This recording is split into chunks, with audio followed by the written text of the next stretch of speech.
Good afternoon, everyone. Thank you very much for joining me. This is our ad hoc webinar, Quantitative Easing.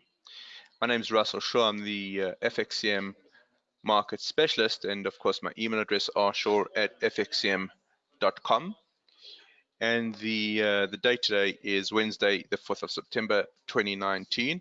I'm just going to have to bring up our disclaimers as usual, and I'll leave them on screen for a few moments. Now, I don't envisage this webinar being particularly long. I guess it really depends on where we go with it.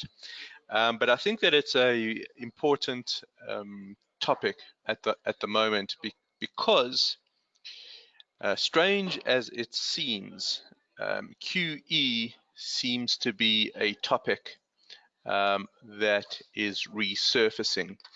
And whilst in our normal webinars, we've been talking about the ECB, in particular with QE, I'm not convinced that it is isolated to the ECB. And there is certain analysts out there that are even looking at another round of QE in the US. Now, that will be a big deal. Okay, we're not there yet, but it would be interesting to see if that is certainly what does materialize. And I think by the end of this webinar, hopefully we can make some sort of assessment using the various QE strategies of the central banks if they do employ them. Now, the way that this is structured, just to give you perhaps forewarning, the beginning is fairly theoretical. Okay, I myself prefer sort of, I guess, practical charts, and we can. So I'll try and make it as practical as possible. But there is a fair amount of theory. It's not a lot, as I say. I don't think that there is a it's not a mountain in terms of a webinar, but I just want to be upfront that the sort of practical information is potentially at the end. All right, with that introduction, let's just go through the slides. And of course, quantitative easing is also known as QE, and it's sort of perhaps a poor way to start. But I think that when you listen to the sort of to the news, be it Bloomberg, CNBC, or even CNN, I think that the way that it is often referred to by interviewees is as QE. So we must just keep that in mind. Now, it's a very unconventional policy as this webinar develops. You'll see why I say that, but it's used by central banks to prop up the economy. Now, it's not used often by the central banks. Okay, it is it's effectively an emergency tool. Okay, it's an emergency tool, and the fact that it is not used often means that it's actually quite an unorthodox technique. And because it's an unorthodox technique, there is debate amongst economists. How effective is it? And I think that, again, at the end of the webinar, hopefully you'll be able to have some sort of opinion whether it is effective or not. Whether it is or it isn't, it's most likely here to stay. And I think that, again, is good for us as traders, because I think that if we can read the QE policies, then perhaps we can take advantage of that. Now, I once asked what is QE, and I'm going to ask that question again, just to make it perhaps a little bit more interactive. But if I ask, in your estimates, guys, what is QE? No right or wrong answers. I will, but if you had to guess what quantitative easing is, what do you think it is?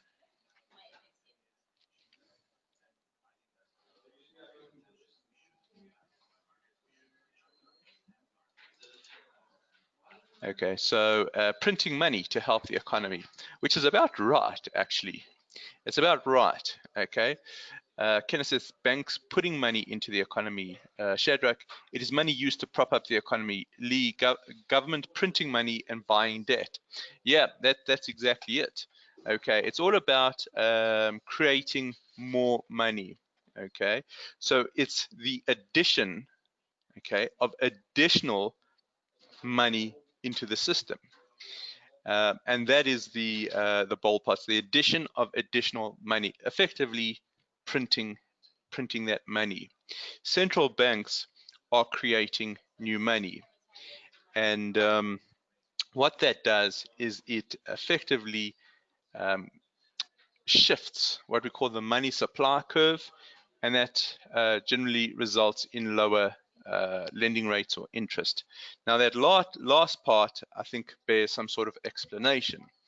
So it's we're going to draw some diagrams. Now the diagrams, I'm not going to get into too much explanation in terms of the basis for it, because we did cover that in our economics webinar, and that has been recorded. If anybody needs to get that link, of course, just email me at rshaw@fxcm.com. But let's just bring up our drawing tool, and let's just understand the mechanism of what's happening here. Okay. Now we've got on the y-axis, we've got the price of money.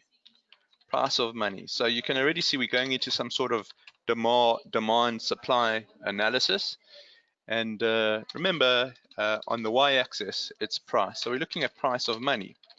Okay. And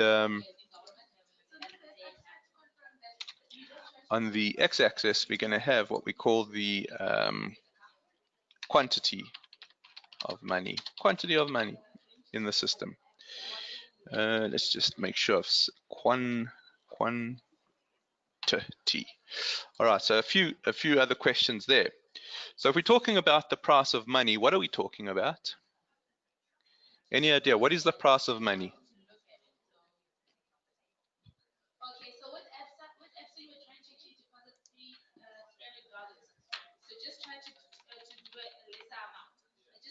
The price of money is interest. Okay, that's how much money costs. If we loan money to somebody, we will charge them interest. If we borrow money, we will pay interest. It's the price of money. So when we're talking about the price of money, we're actually looking at interest rates. Exactly, Kenneth. Exactly, interest rates. In fact, let's put interest rates there.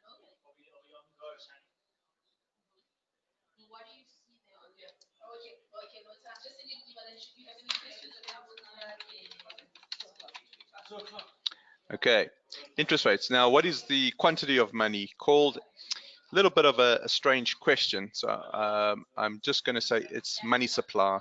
Okay, so we're looking at money supply on the x-axis. Truth be told, we're looking at money supply, money demand. That's really what we're looking at. Now, the way, if we had to plug in an equation, we'll actually come out with the demand for money. So we won't go into the equation here, but here is the money demand curve. Okay, money demand curve. And what happens is, depending on what the price of money is, depends on how much money we demand. Okay, if the price of money is relatively low, in other words, interest rates are low, we will demand more money. Okay, if interest rates are high, well, then we would demand less money because we've got to pay for it. Okay, so it's looking at it from the consumer's perspective. But at the same time, we've got a very interesting supply curve here. Okay, in our previous economics lecture, we did a positive sloping curve. Well, actually,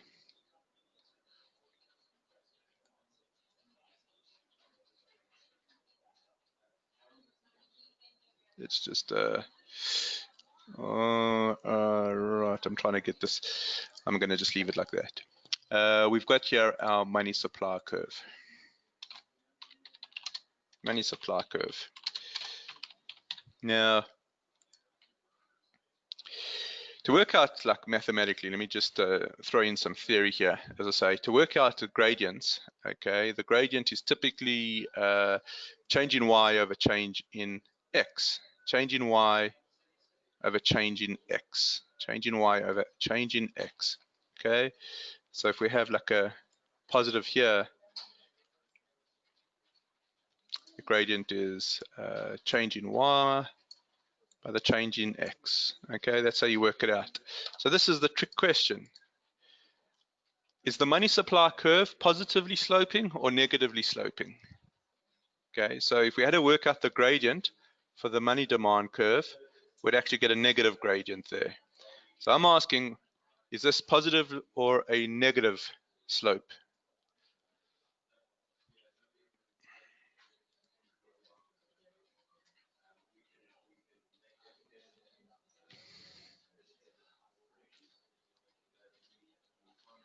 Yeah, it's actually zero. It's not positive or, okay, doesn't have a gradient.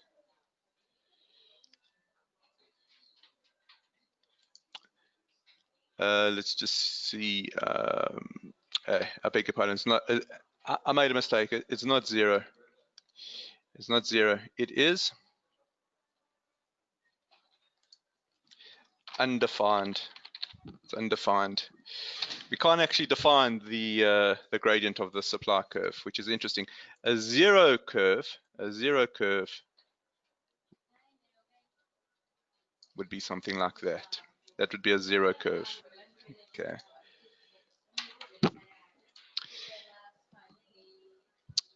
And the reason for that is because change in y over change in x, you can't have a change in x here. Okay, change in x is going to give you a zero. Your denominator becomes zero. Okay, and anything you divide by zero is undefined. Okay, so just to kind of put that in. I hope everyone understands it. Okay. Anyways, take a look now. We've got a money supply curve and we have a money demand curve. Now the question is, why do we have an undefined money supply curve? Why do we have an undefined money supply curve? Because what I'm saying here is that the money demand curve is influenced by interest rates.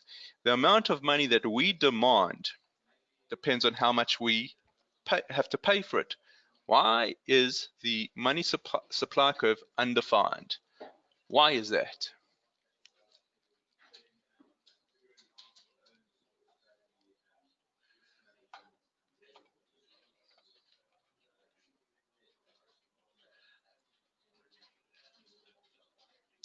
And the answer to that question is because the money supply right now in any economy is generally fixed. So we can say quantity fixed.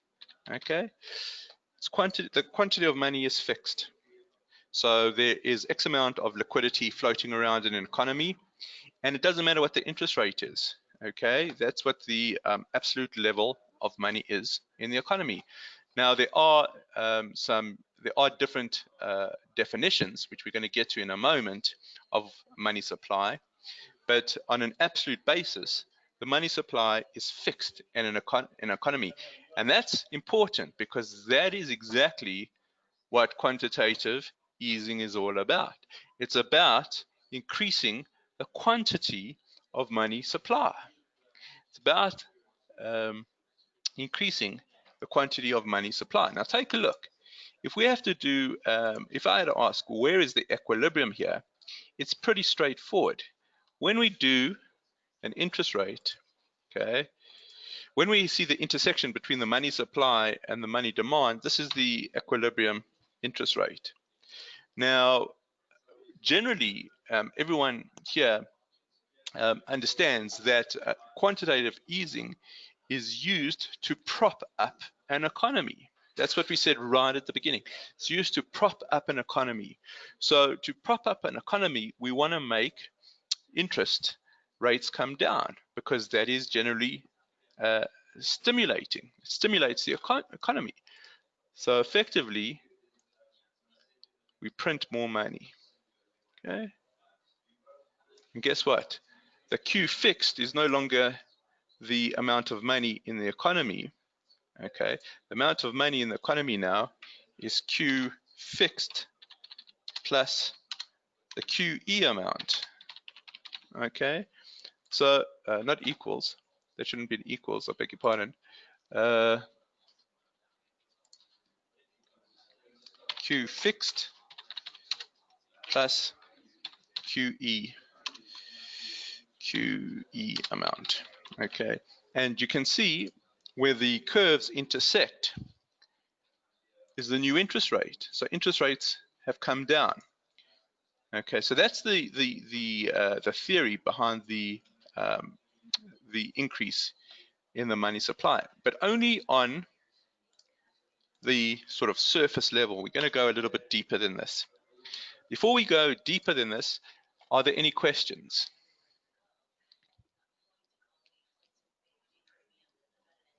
Any questions?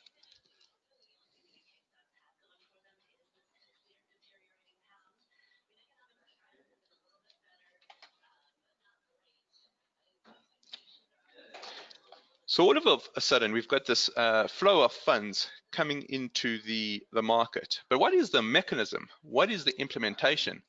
And Lee suggested government printing money and buying debt. Okay, and that is really the crux. Is that effectively the central bank? It's effectively the central bank that is now looking to purchase assets. Most likely, it's going to be debt, but it's not restricted to debt. Okay, they will buy up any asset deemed necessary to prop up the economy. So they might be buying up good debt. They might be buying up junk bonds. They could be buying out toxic assets. Okay, they will do anything and everything in terms of purchasing their assets. So the QE program involves the central bank buying large quantity of assets from the market. Okay, there's usually a bidding system. Okay, with regards to the commercial banks, they'll buy from whichever bank gives it the best terms. But take a look at the last point. Take a look at that last point. This means that interest policy is not concentrated on the short end of the yield curve. Now, again, that's perhaps a little bit confusing. Any ideas on that last point? Type those through.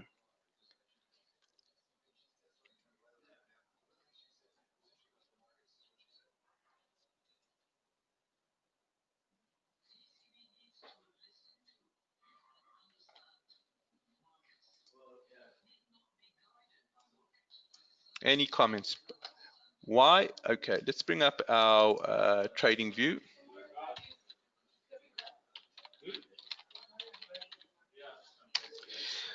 When we do our analysis on our webinars, on our daily webinars, remember we're looking at the short bonds when we're looking at monetary policy.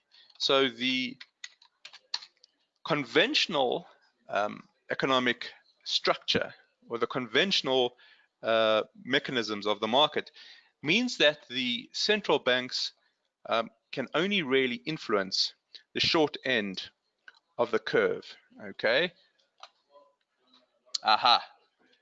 So Rob says, by buying the asset, the new money can be used on long or short debt. That's the answer. The central bank all of a sudden is not concentrating on the short end of the yield curve. They are now buying assets. That's the mandate. We're buying assets. Doesn't matter what the term is, but we are now buying assets. And that's important to understand, because if you're buying a longer term asset, No, it's not equity. They are not involved in equity purchases, Kenneth. We're looking more at, although I will be honest, I have heard discussions about it, but the Federal Reserve and central banks in general won't be buying into companies. They might buy company debt. That's what they might do, but they won't buy equity in the company. They're not interested in owning any part of a company. Now, the idea here, of course, is we have a yield curve which has different market participants. And the longer term part of the curve is generally the realm of investors. But not only investors, it could be, of course, long-term borrowers, more people seeking more mortgages, etc. So when you start playing around with prices on the longer-term side, longer-term part of the yield curve, if you start buying up these assets, what's going to happen to the yield? What happens to the interest rate or the yield on these longer-term assets?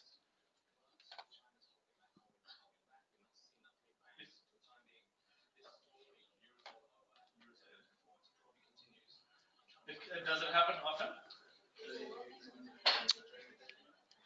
Okay, so Kenneth, you say fall, JP says they go up. And JP, Kenneth is right. The longer term yields are going to fall. Okay, the reason for that, okay, is that let's just say you are Shadrach, they're going to drop. Exactly. The reason for that is if you are issued a bond on sort of the primary market, you invest in a 20-year bond, you're going to be paid a certain interest on that 20-year bond. What happens is there is a time value to bonds. So tomorrow, think about it this way. Tomorrow, the absolute time to maturity is less than it was yesterday. So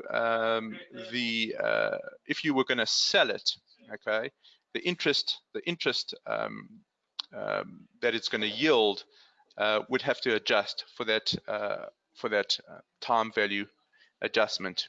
Okay, so as soon as you start going onto secondary market mechanisms, the yields have to change. Now, if you had purchased it on the primary market for, let's say, $100, you go into the secondary market tomorrow and you sell it for $120. Well, then there's multiple mechanisms at work. Number one, the price has increased. Number two, then the time value is adjusting, and then the yield adjusts. But as the price increases, you'll tend to see that the yields fall down. When we buy bonds, are funds not then free to enter equity markets, pushing the value up? Yeah, exactly. So we're going there. That's exactly where we're heading to, Kenneth. Exactly. Okay. But the main takeaway is as the price of the bonds start adjusting, the yield has to adjust as well, and an increase in those prices will, of course, affect the yield. Okay, good.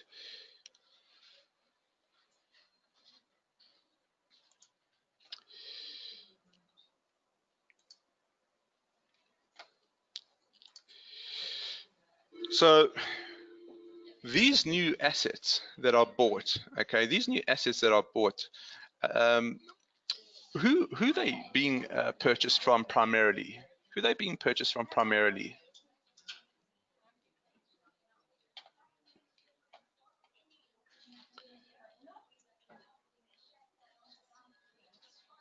Banks, yeah, financial institutions, and the majority of that would be banks. Okay, so now we've got a unique situation here that the banks are selling their assets through to the central bank, but the central bank is paying for it with additional money created. So we've seen that the supply curve has shifted right. Okay, that supply curve has shifted right, and there is more quantity going into the economy. But the fact is, we've also got to acknowledge that besides the additional money that's being created, that additional money is being directed. It's being funneled, okay? Specifically, it's going through to financial intermediaries and most notably banks, okay? And that's important to know as well, because um, the banks themselves, and we'll look at this in a detail, play a key part in how the quantitative easing monetary expansion, monetary policy, the expansionary monetary policy should, they play a key, a central role in its effectiveness, which we'll see in a moment. Okay, just take a look at the last point as well, because this is super important for us, guys. It's super important. The money pumped into the system is a direct factor of the size of the asset purchase program. For us, this is vital because that means that it is recorded. And because it's recorded, it means we should most likely have access to the data in some form or another. And that's exactly what we do have. So when I bring up the next slide, okay, and this comes off the St. Louis Fed website, what you're taking a look at is you're looking at the Federal Reserve's balance sheet. Now you can see that prior to 2008, prior to the global financial crisis, you had a fairly stable balance sheet, okay? Then you have this severe global financial crisis going into starting in 2008, going into 2009, and being extended. Okay, and now the central bank has to try and prop up the economy. That's what we said right at the beginning. So the way they're looking to prop up the economy is by using this QE, and they're doing that by printing money. And by printing money, they are actually going out and looking for assets. So the assets on the balance sheet, look how they've increased. Look at this remarkable increase from a very, very stable asset side of the balance sheet. Look how it shoots up. It's much more volatile post-global financial crisis. The expansions from 800 billion in 2008 to over $4 trillion in 2014. In other words, money supply grew. It's a money supply growth of over 500%. So the central bank now is trying desperately to push that money supply curve out to the right. And by pushing it out to the right, the mechanism is that the interest rate is coming down. Okay, so it's more stimulative. But because there's more money in the economy, okay, there's more money in the economy. Let's go back to what Kenneth said. Okay. Let's go back to what Kenneth said. Kenneth made a very, very astute statement. He said, well, now you can actually use that to start investing in equities. Well, exactly, okay? That's the key point of QE. It's multifaceted. So while there is a money supply increase, that's part one. Part two is the assets purchases, but the assets, whilst any asset is generally going to be swallowed up by the central bank, is generally going to be targeted, and it's going to go through to the financial intermediaries. Okay. Now, Kenneth has asked, so what's the deal with the flattening of the curve? Well, you can see that in 2014, going into 2015, the central bank felt that there was enough liquidity in the market for their purposes. I mean, it had jumped 500%. It was time to now maintain it at that particular level. So the interpretation of the flat curve is that most likely we've reached a part of quantitative easing, the mature stage of the quantitative easing policy, and now the central bank is monitoring how the economy reacts to that. So that's what the flat curve means, Kenneth. Okay, so JP asks a good question. Money out of nothing, are we not heading for an economic crash? Well, I think that's a good question, and of course, that's one of the favorite arguments, by the way, by the gold bulls. The gold bulls say, like, we've got money out of nothing. But the truth of the matter is, JP, you've got a very good point. Okay, if we've got the amount of US dollars, jumping by 500%, what does that mean in terms of the value of the US dollar?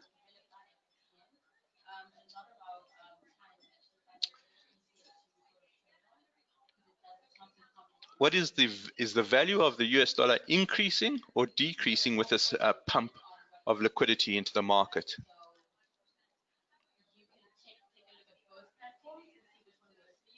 Okay, so Kenneth says it's bars less. Christian says it's decreasing. Lee says it's decreasing, and JP says it's decreasing. And I would agree with every one of you. Shadrach, decreasing. In other words, this pumping of the US dollar into the financial markets should result in the US dollar losing value.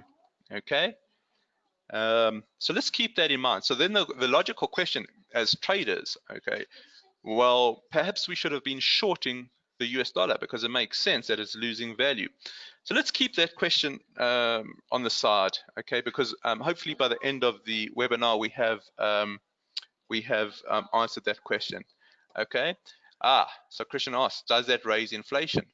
Well, the answer to that is yes, okay. On an absolute level, it should. Now, the question is, has it? Has it? And we're going to deal with that as well. Let's go on to the next part of quantitative easing. Is everybody with me up until here?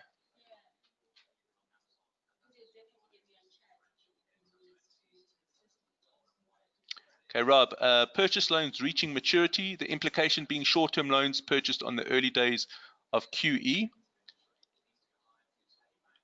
That may be the case, although the QE program, this flattening of the QE doesn't mean that it's ended. It just means it's being maintained. There's still money being pumped into the economy at this stage. Okay, so any loans that are maturing potentially are being replaced. Rob, does that make sense?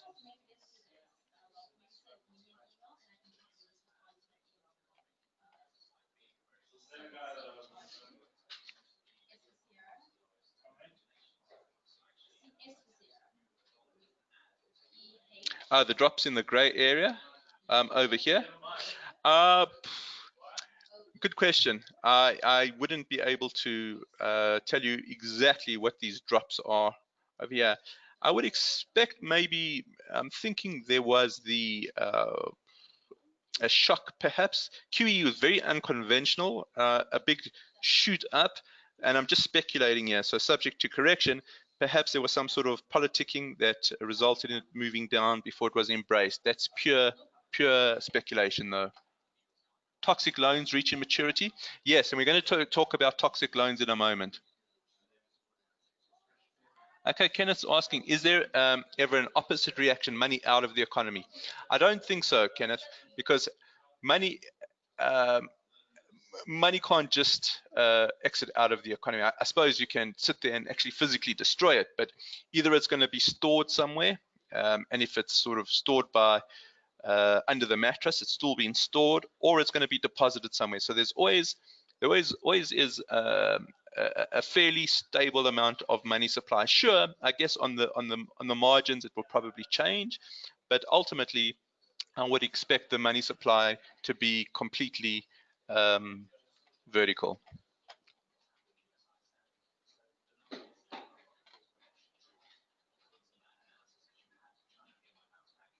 Aha, so Lee's asking a brilliant question. We're getting to that in a moment, Lee. And Christian, can it be exchanged to gold for reserves?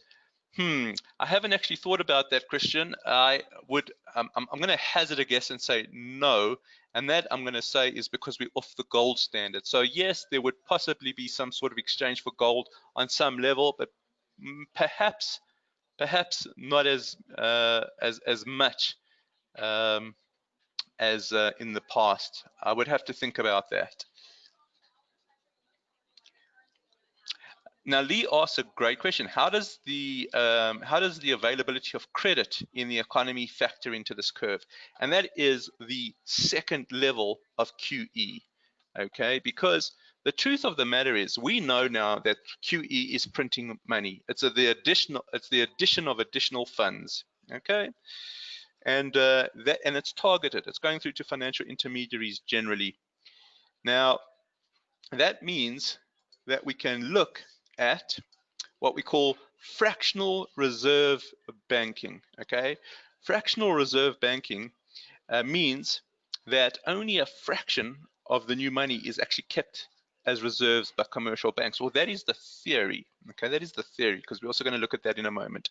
The idea is that the central bank sets a reserve requirement for commercial banks, and the commercial banks have to just maintain enough liquidity to match the reserve ratio.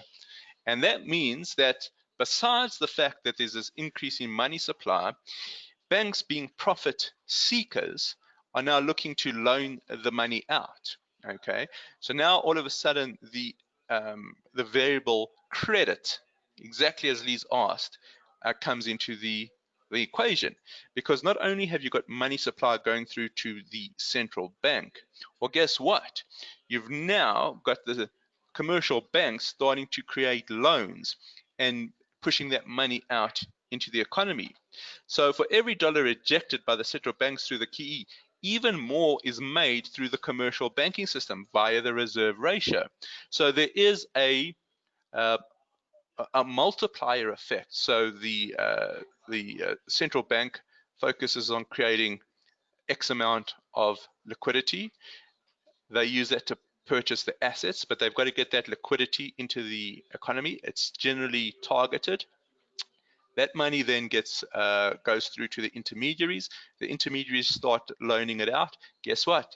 Money supply increases. Now it's, of course, one would ask, well, is credit really money? And the truth of the matter is, in economics, there's different definitions of money. So you've got something called your M1, which is, I can't remember, M1 is sort of your notes and coins in bank vaults or something. Then they take in traveler's checks, then there's deposits, then there's loans, and eventually you've got a different monetary base, and the multiplier effect is you've got this mass push of liquidity into the economy.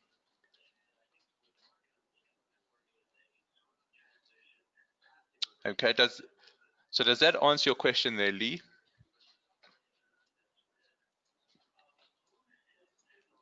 Okay, so JP is asking what is the reserve ratio. So I'm not sure what the actual number is, but let's just say that the reserve ratio is around 2%. That means for the amount of cash on the books, or the amount of deposits that are on the books for a bank, they only have to maintain 2% in their vaults. The rest can be loaned out. And the underlying theory is, of course, it creates money. And a stable economy means that there shouldn't be a run on those deposits. The 2%, just I'm not sure if it's 2%, but it's something quite low, should be enough to handle the daily with cash withdrawals. What tends to happen in crises, and it happened in Greece, is that you have a run on deposits. Okay, so people that lose faith in their banks all of a sudden want to run and get the money back from the bank, but the bank doesn't have enough money to service the clients because of the reserve ratio. So that's I guess the other side of the coin. But in a stable banking environment, it tends to work fairly well. Does that answer your question, JP? Kenneth, if the Fed sells treasuries, is the money supply reduced? Yeah, so if it basically starts reducing its balance sheet, so starts selling off its assets, then it starts pulling liquidity out of the economy. And that's what we're coming to as well, Kenneth. Okay, now coming back to, I think it was Christian. Theoretically, this should create inflation, okay? Because all of a sudden you've got this mass amount of money going out into the economy. When people have money, they start buying stuff. When people start buying stuff, there's a shift out in the demand curve. When there's a shift out in the demand curve, then the price of goods go up. And of course, the idea is that there should be inflation. But not only should there be inflation, by the way, this is such a radical system. The multiplier effect of getting money printed and then getting the commercial banks multiplying that is that there should be rampant inflation at some point.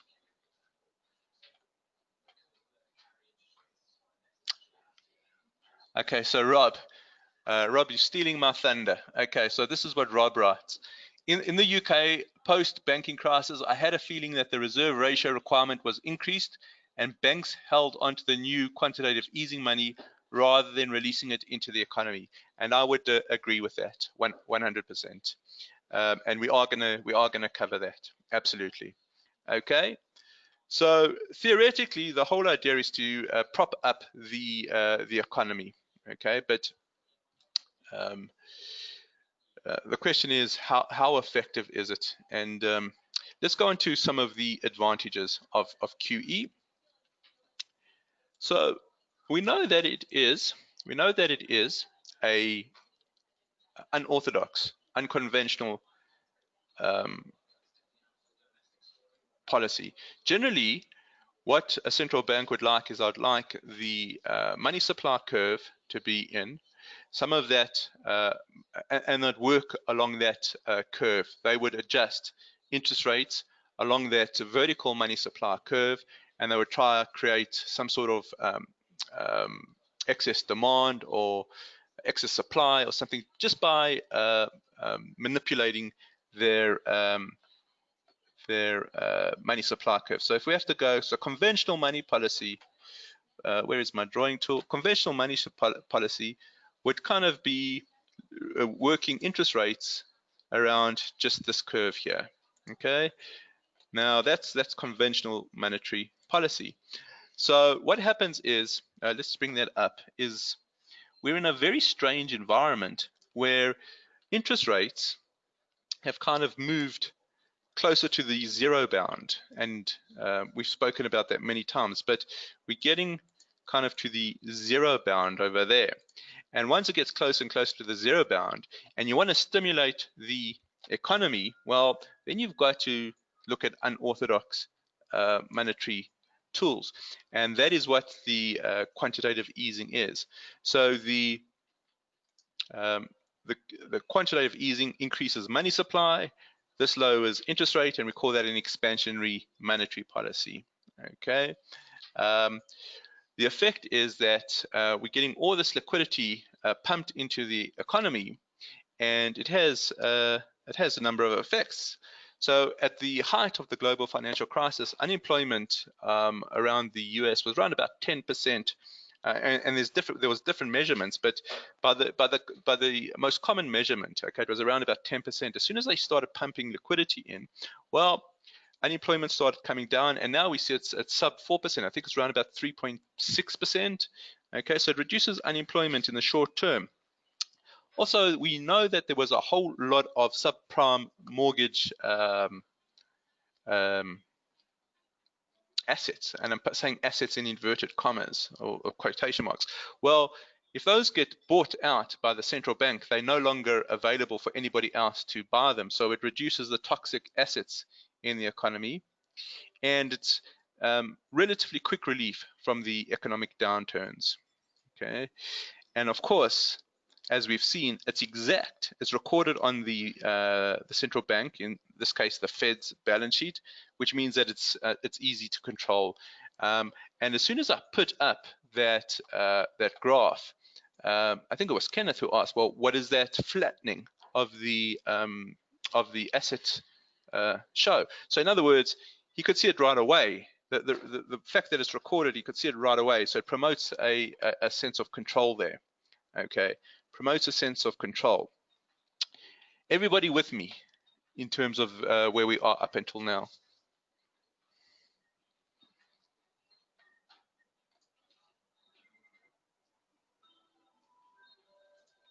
Okay, so let's just go into perhaps what could be regarded as disadvantages of QE. And this is the question: inflation, because we have seen it being mentioned previously. Quantitative easing theoretically should create inflation. Okay, in fact, given, as I said, given how aggressive a policy it is, it should make inflation, perhaps not hyperinflation, that's not the right word, but the inflation should be fairly strong, one would think. but we're not in a environment of high inflation. We're actually in an environment of low inflation. Okay, we're in an environment of low inflation. So I've got you. Let's think about this for a moment. So I'm going to pose a question. What is one possible reason that we are in a low inflation environment, given how aggressive QE actually is? Anyone got any thoughts around that?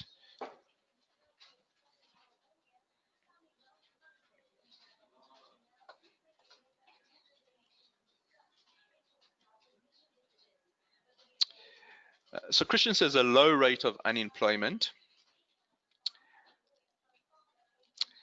export goods.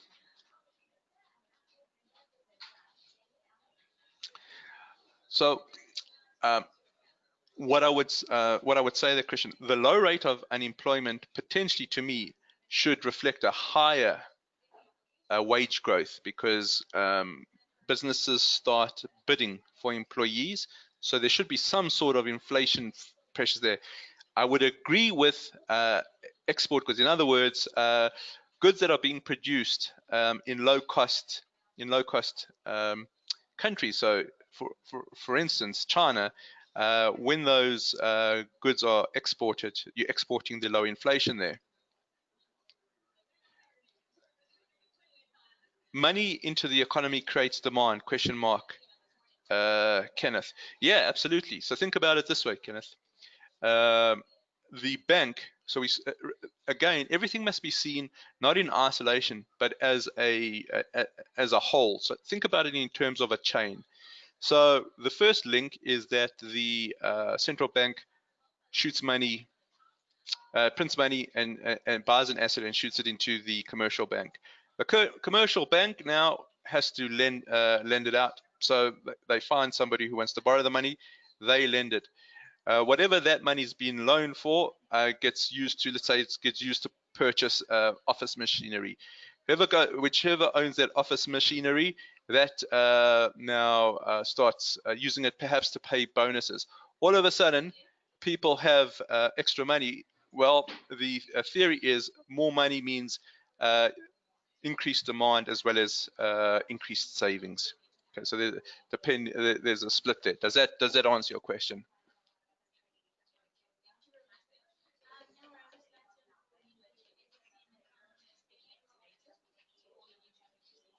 So as soon as that liquidity shoots into the economy.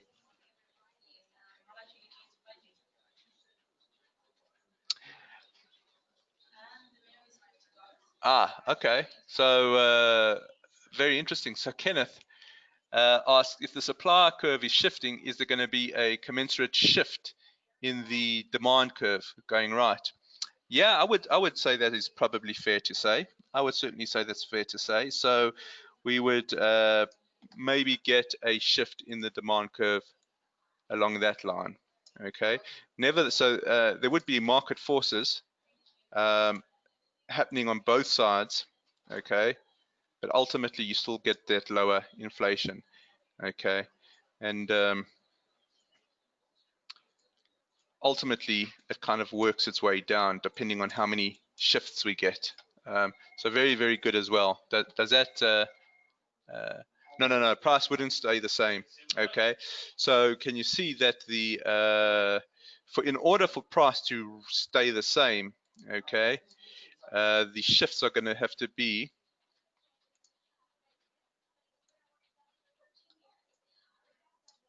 okay. Kind of would have to shift like that. So the idea is perhaps the monetary authorities do it in, and again, I would hazard a sort of a guess here, but they would do it in such a way is that when the market forces tend to finish shifting, they've got a lower interest rate on their hands. Does that answer your question?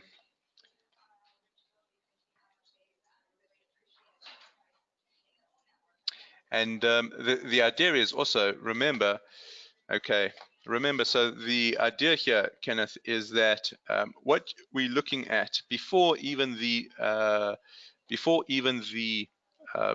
I guess, the shift in the before we even get to the shift in the supply curve, we are already at a point when interest rates are tremendously low.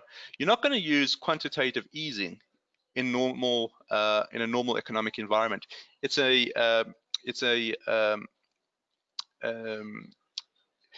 it's an abnormal policy. So what we're actually talking about is when interest rates are kind of at these levels.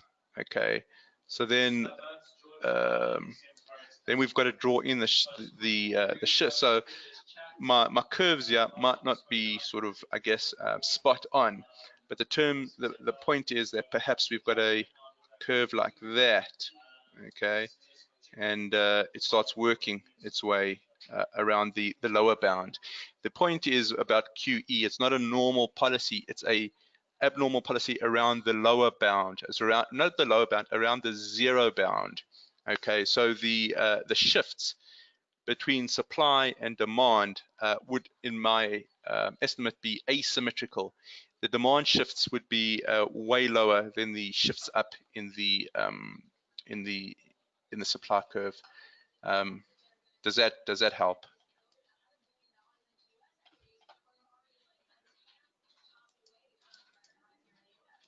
Okay. Let's just see. There's a few more comments here. So the question I asked, just going back to my question, is why is there a low inflation environment? So one of the answers by Rob, the quantitative easing came in too late, so the economy needs to recover to pre-recession levels before inflation can start to rise. And Rob, that may indeed be the case. Okay, let's just see. Personal wealth decreased because of stock market and property prices fell dramatically after crash, keeping inflation down. That's Lee. And I'm going to actually be honest with you. This is a conundrum that the world's economists are dealing with. Why are we still in this low inflation environment? And I'll offer my sort of thoughts on it as well. Okay, because I think that Lee's right. I think that Rob's right. I think that the fact is QE should cause inflation. Listen to this very carefully. Ceteris paribus. Ceteris paribus. All other things being equal, we should see a big move up in inflation,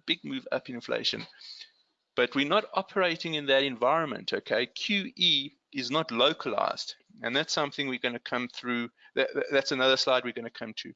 There are other central banks that are pushing for QE, and I'm just wondering if, because we've come to this environment where there's multiple levels of QE from different regions, is we're having what we call crowding out, a crowding out effect. So we're seeing this, what should be an inflation type of policy, and I'm just thinking, well, perhaps the QE, the supporters of QE, perhaps are being their own worst enemies. So that's just some food for thought there. Let's take a look at, if there's any comments, by the way, don't hesitate, just type those through. Let's take a look at a few of the other disadvantages. So initially, QE will lead to a drop in interest rates. However, in the long run, it should lead to inflation, which will cause interest rates to rise, and this may disrupt price stability. Well, we're not there, okay? It's just one of the disadvantages. The idea is if we are operating in a closed economy with QE, given how radical it is as a policy, I would be of the opinion that there would be rampant inflation, and that would cause interest rates ultimately not to fall, but actually to rise to combat that rampant inflation. So that's a little bit of a paradoxical view to QE. And then the other thing that we need to be aware of, because it's such a radical policy. Are there any other major countries that have not used QE where the effect is different? That's from Kenneth. Are there any other? No, I don't think so. I think that wherever QE is being used, the effects are similar. But again, I would say that's because of the nature of the globe. the nature of globalization. So hold that question till the end, Kenneth. If it's still open at the end, type it in again. But I'm hoping that it will be answered towards the end of the webinar. Okay. Now, given I guess the medicine that's getting pumped into the economy, well, think about it this way, right?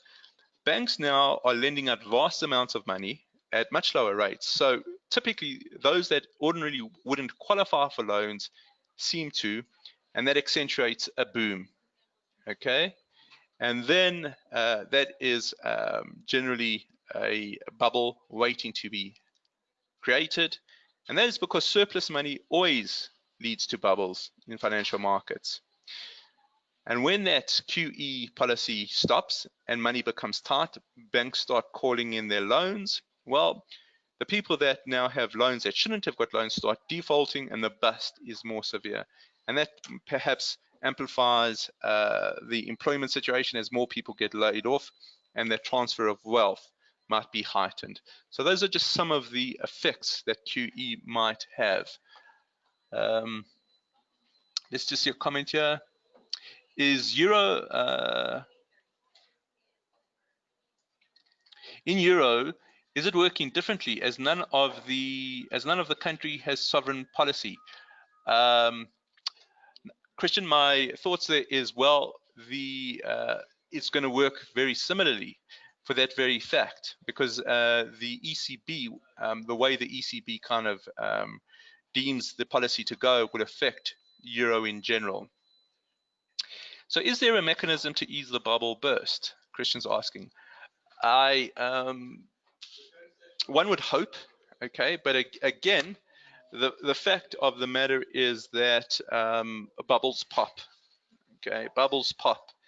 And whilst we certainly haven't seen a bubble pop in the economy since the global financial crisis, I think that the potential for some sort of radical markdown is there. And I would hazard a guess, by the way, in the corporate bond market, especially perhaps these toxic assets have been bid up to such extent, and a low, there's kind of a low interest rate. So when interest rates start getting tightened, perhaps that's where the bubble starts. It's just a thought that I'll put out there. What do you mean the transfer of wealth is heightened? Well, because the booms and busts are so severe. Okay, so let's just say that somebody is in a high-paying job and all of a sudden gets laid off. Well, that means there is a transfer of wealth. So that's what I mean, JP.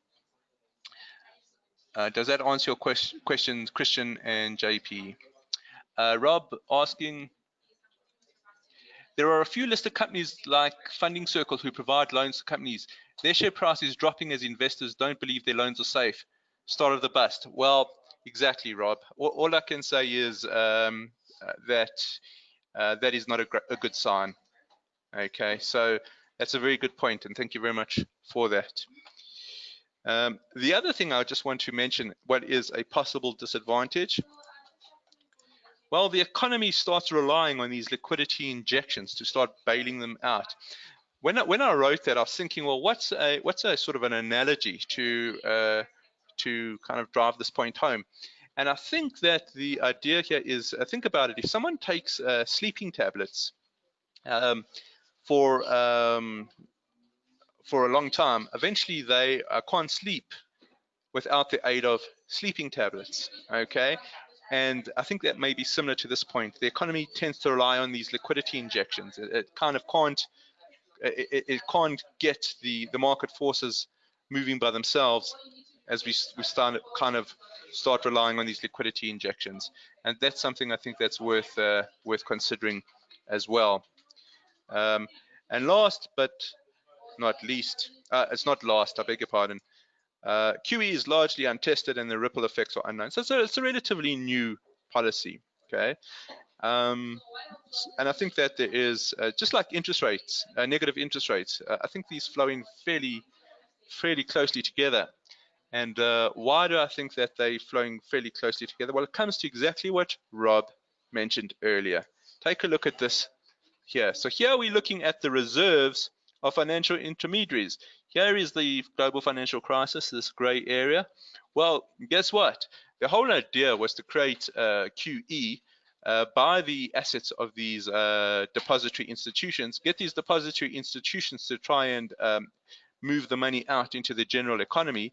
Well, these institutions actually built up their reserves. As the central bank was trying to build up money supply, it wasn't actually being distributed as is needed. Now, of course, it was being distributed, but not on full throttle. Let me say, these reserves built up massively. Okay, in other words, perhaps QE could have worked a little better if the financial institutions had actually bought in. So that's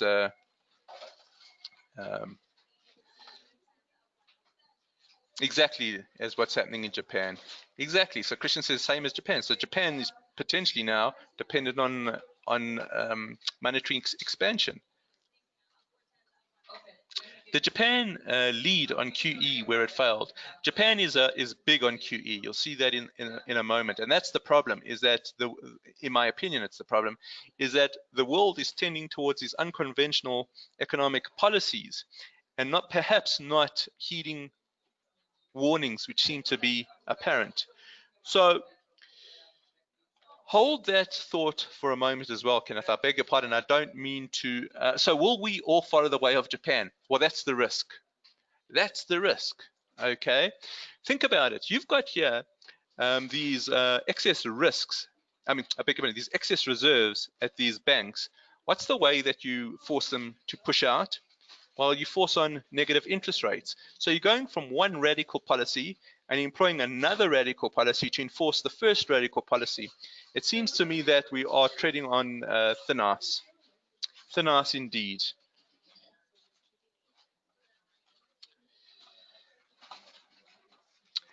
Let's move on from here. If there's any questions, just write them down. I'm happy to address them. I just cognizant of time because we've gone an hour. Is everyone still happy to go? Okay. So let's take a look at the next slide. Quantitative easing and forex. So this is important. QE implies that the number of currency units in a particular country will increase. Well, that's exactly what we said. Yes, Christian, just going back. He wants to see the previous slide.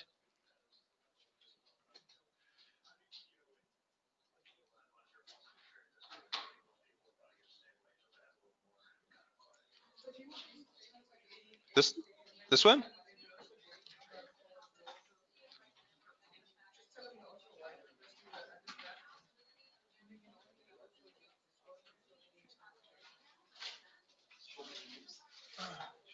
Alrighty. Happy to go on? I think if you want to see it again, I'll show it at the end. So let's talk about forex. Okay, how does that? Can we take advantage of these policies? And well, let's see. It implies that the number of currency units in a particular country will increase. Okay, so the money supply is increased with the new currency being created and used to purchase bonds. And what was the first question? Well, not the first question. One of the first questions we asked at the beginning. Given the fact that the Federal Reserve has pumped up their assets by 500%, what does that do to the purchasing power of the dollar? And we were all in agreement that it brings it down. So that means that the price and the purchasing power of that currency will drop. But take a look at the italics, ceteris paribus. Ceteris paribus we covered in our first economics lecture. It just means all other things being equal. So the point is that the Fed increased their assets and their balance sheet by 500%, but it wasn't ceteris paribus. Okay, it was in the environment of globalization, or in the global environment. Okay, let's keep that in thought. Let's keep that in our minds. QE and interest rates. Okay, QE is typically used when interest rates are at the zero bound. So I think, Kenneth, that is the key point there. So I apologize. I think this may have been a little bit confusing, but as we get closer and closer to the zero bound, I think the shifts between the supply and the demand curve ultimately favor the central bank. So okay, it's used when the bank has no more ammunition. So it can't manipulate the interest rates anymore because we're at zero. So this is important. By using quantitative easing, the central bank is still sending a signal that it's looking to expand the economy. Okay, so monetary policy can either be contractionary or it could be expansionary. By saying, look, we're going on we're adopting QE, it means we're still trying to expand the economy. And that's important, okay? So it's important because the ECB is coming up on the 12th of September. It's going to be very, very interesting to see what they say on the 12th of September. In the short term, given the fact that there's going to be, given the fact that a central bank goes on a policy of expanding their monetary base via QE, the chances of interest rates rising are close to zero in the short term. I would argue it's almost impossible. Okay, but remember, if they do get that rampant inflation that they're looking for, in the long term, interest rates theoretically should go up.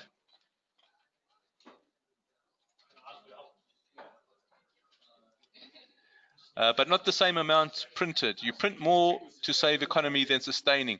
Well, you print money, remember, Christian, and then it's actually going to be amplified because of the fixed fractional banking system. So does that answer your question?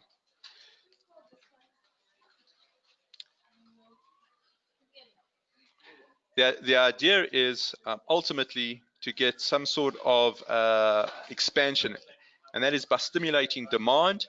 And the way that the demand and savings will be stimulated is via an expansion in the monetary base. So we know QE is all about purchasing assets. Okay, so this drops the supply of bonds available in the market and pushes prices up. Yields drop in response. Interest rates remain low in the short term. And again, just to reiterate, the ultimate goal of QE, or the ultimate, I guess, result is that in fact it does lead to higher interest, but only when inflation becomes apparent. And inflation certainly is not apparent in this particular environment. Okay. We're getting closer to, I guess, or we're getting right up to the, I think, the more practical parts for us. Is everybody up to speed with what we've done so far? I know it's fairly sort of high level, but I think it's going to serve us very well. So remember that slide.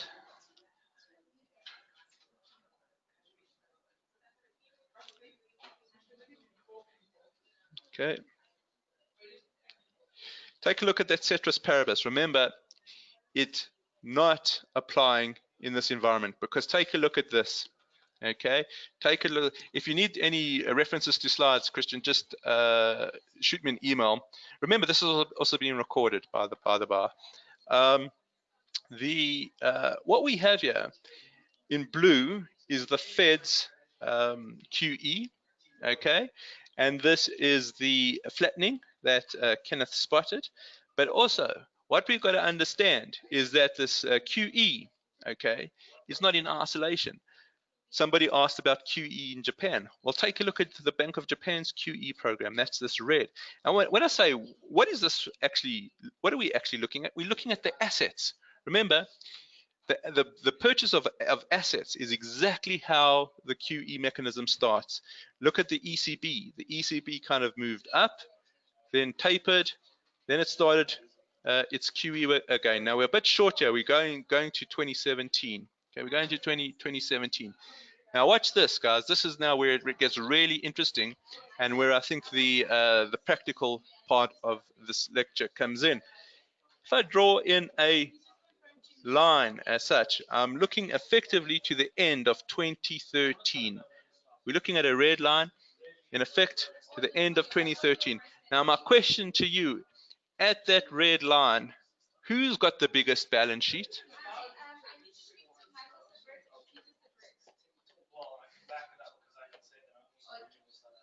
The Fed.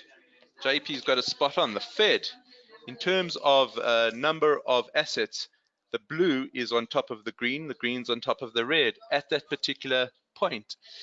Exactly, Lee, the US. Now, take a look at this, guys. Let's just bring up my chart. And we were looking towards the end of 2013.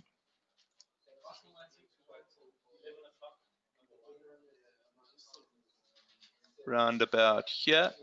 And on an absolute basis, okay,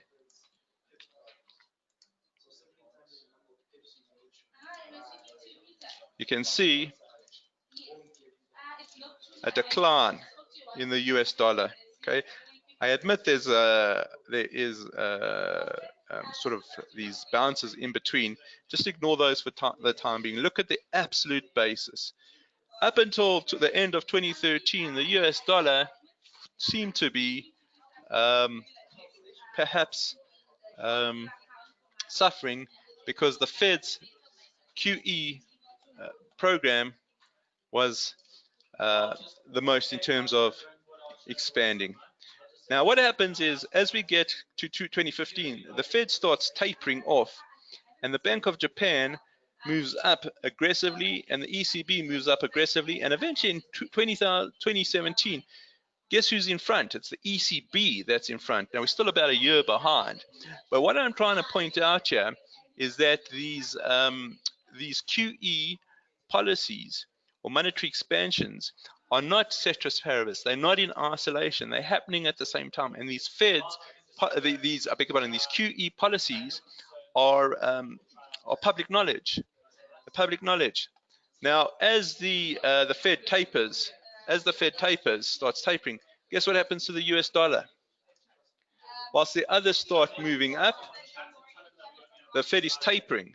Okay, well that pushes the US dollar up. So in the beginning, the question was, well, given that the Fed's balance sheet has jumped 500%, what's going to happen to the purchasing power of the dollar? And everyone says it's going to fall. And I agree.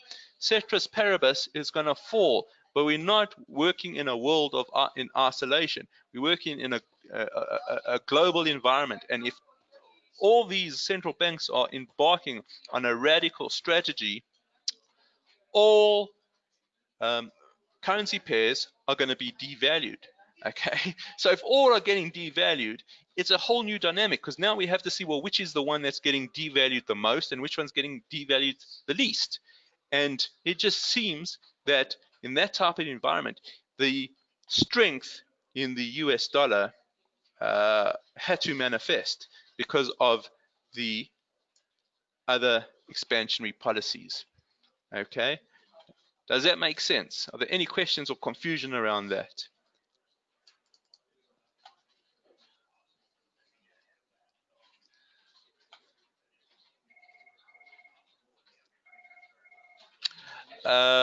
We don't have a euro basket. I can show the Japanese basket.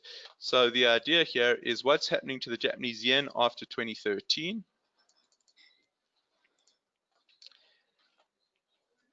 And what we'll do then, Kenneth, is we'll take a look at the euro US dollar. Ah, goodness.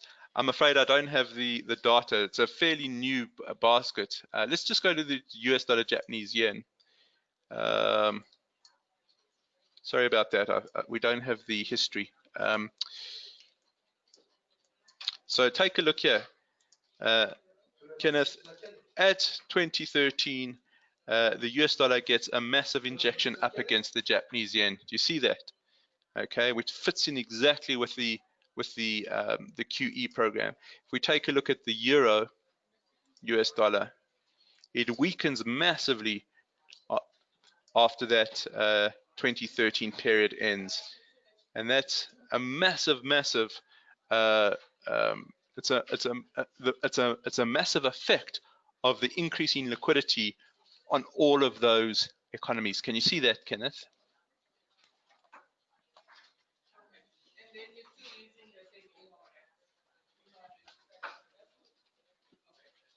Okay, so now let's take a look at the next slide. Very important. Well, take a look what's happening to the Fed's balance sheet now. Okay, the end of 2018, I think this was Christian. He says, well, what's going to happen when they start selling off their assets? Okay, they're going to start selling off their assets. Well, the assets come down. That's pulling liquidity out of the market.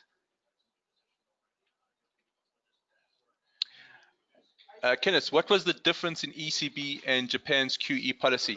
In what sense, Kenneth? So just going back, you can see they both, the Bank of Japan is expanding their money supply aggressively, as is the ECB. Can you see that? Against US tapering. Okay, so that's it. So Kenneth's asking, why is the Fed starting to taper, and why is the Bank of Japan and ECB moving up aggressively? And that's the whole point. The U.S. economy didn't need to add any more liquidity. They hit their level where the metrics starting to come out were adequate for that type of injection of liquidity, whereas the ECB and the Bank of Japan were now really fighting to get their economies up, really fighting. And we've seen that the Bank of Japan and ECB have actually gone into negative rates. Okay, so it's the difference in how well the economies, the relative economies, are performing. Does that make sense? In fact, we're now in a environment where we've seen the Fed is starting to taper. They're pulling the US dollars out just at a time when the ECB is saying, well, guess what? We're going to restart our QE program. Now, that means that potentially, well, what does that mean? In your estimate, guys, what does it mean if the US is starting to taper and the QE is thinking, and the ECB is thinking to inject? What's the likely outcome there?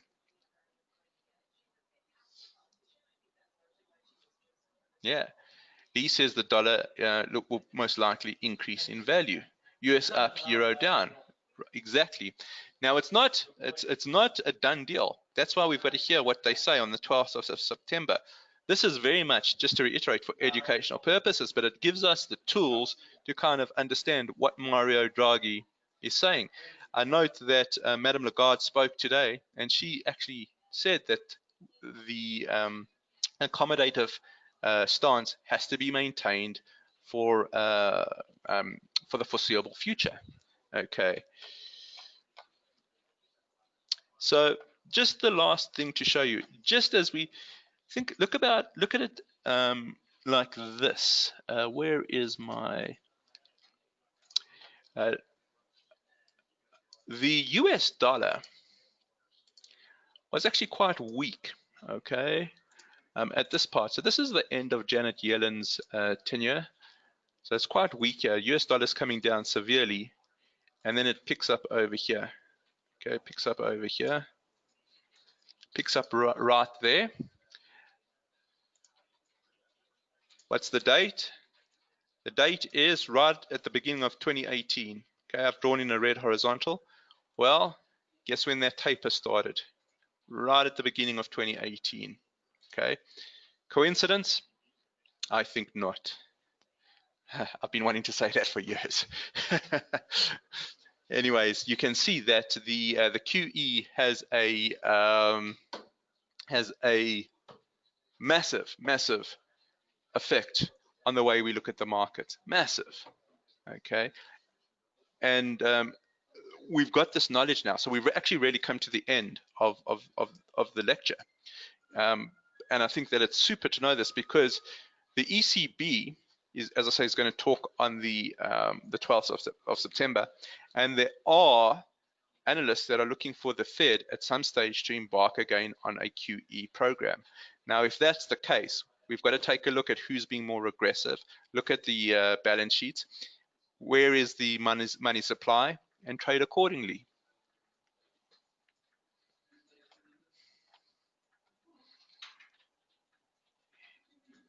any questions around what we've done this afternoon? It's been fairly high power. I want to make sure everybody's with me, and is everybody has everyone understood what we've covered?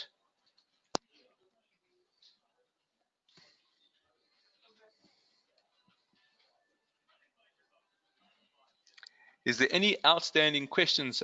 Kenneth, I know you had a few. Is there anything that is still outstanding? Please type that through.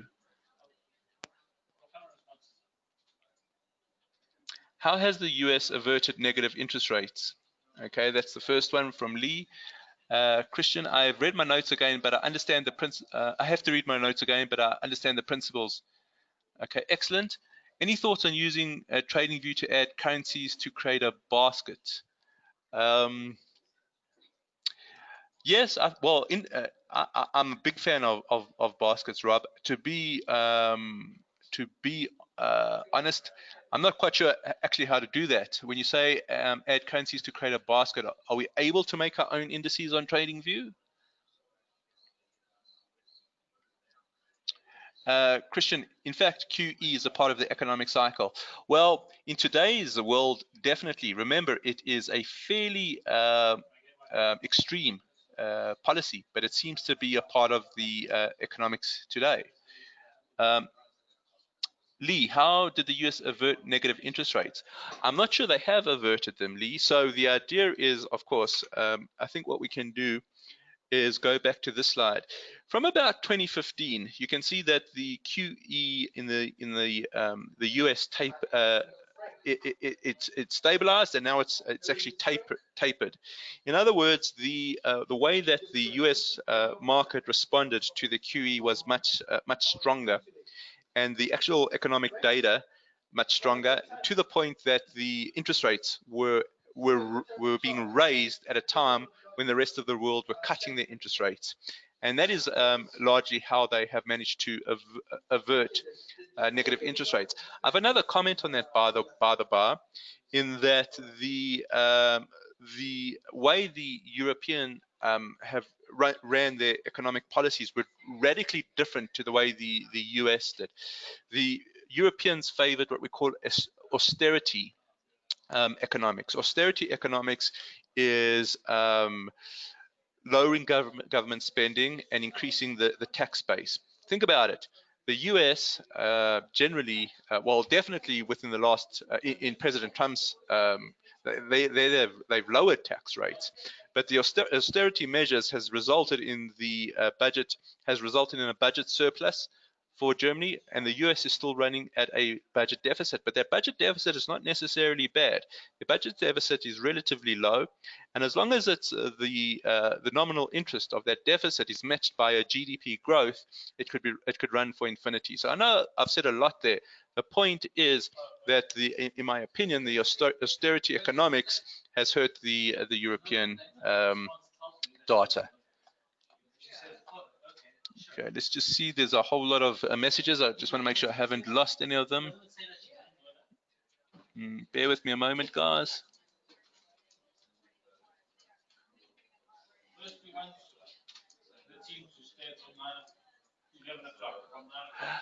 Can you include this analysis in one of the daily briefs prior to the Draghi speech?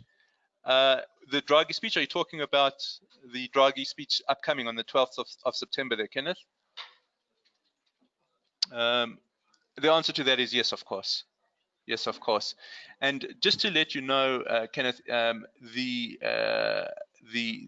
what he says, I think, is going to be super important, because if he signals QE, I think then we are,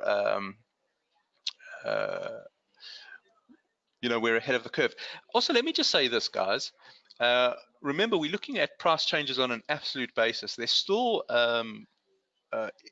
there's still those 1 2s, 2 3s, 1 2. There's always going to be those zigzags.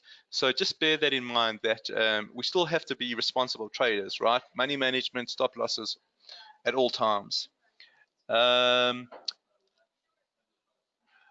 Christian is just asking slide of QE and IR. IR, let me just see that one.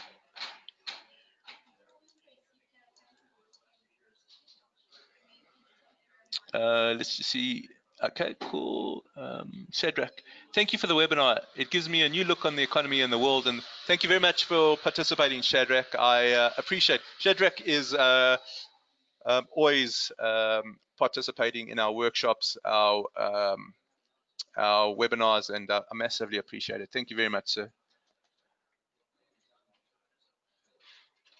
Okay. If there are no other questions, I think what we'll do is we will conclude at this point. I want to thank everyone for joining me, and I hope that you found it useful, guys. Thank you very much.